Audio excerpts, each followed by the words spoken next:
Le pacte mystérieux d'une grand-mère avec un génie. Ma grand-mère priait seule, chaque nuit, jusqu'à ce que je découvre qu'elle ne parlait pas à Dieu. Je m'appelle Awa, j'ai 19 ans. Je vis à Kara, au nord du Togo. J'ai grandi avec ma grand-mère, une femme respectée, pieuse, calme, mais mystérieuse. Depuis que j'ai 10 ans, chaque nuit à 2 heures du matin, elle se lève, sort dans la cour et commence à parler toute seule, dans une langue ancienne. Mais ce n'est pas du Mina, ni de l'Ewe, c'est quelque chose d'autre. Je l'ai entendu prononcer des mots comme Gbedze ou Sovitenyo. Un soir, j'ai décidé de l'espionner. Elle était là, agenouillée devant une calebasse.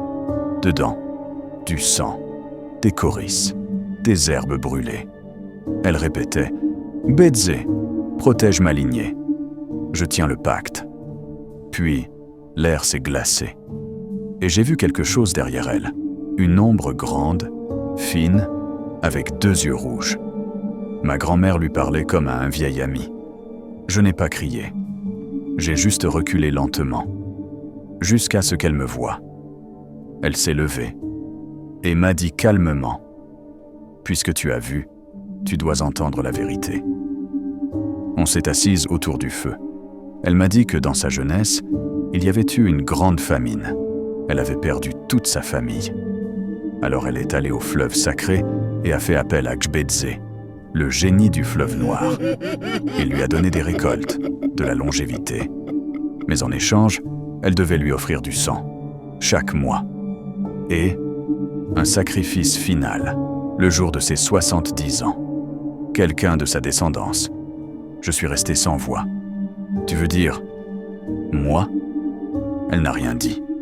Mais cette nuit-là, elle a laissé sa porte ouverte. Et dans le silence, j'ai entendu des pas, très lourds, glissants. Dans le couloir, je me suis caché. Quelque chose est entré dans sa chambre. Je n'ai vu que ses pieds. Ils ne touchaient pas le sol. Le lendemain matin, ma grand-mère avait disparu. Sur son lit, une feuille tachée de sang. Je paie ma dette. Tu es libre. Mais ne parle jamais de lui. Sinon, il reviendra, chercher ce qu'il reste. Et toi, si tu découvrais que quelqu'un dans ta famille a passé un pacte avec un esprit, tu enquêterais ? Ou tu fuirais à jamais ? Abonne-toi pour plus d'histoires mystérieuses.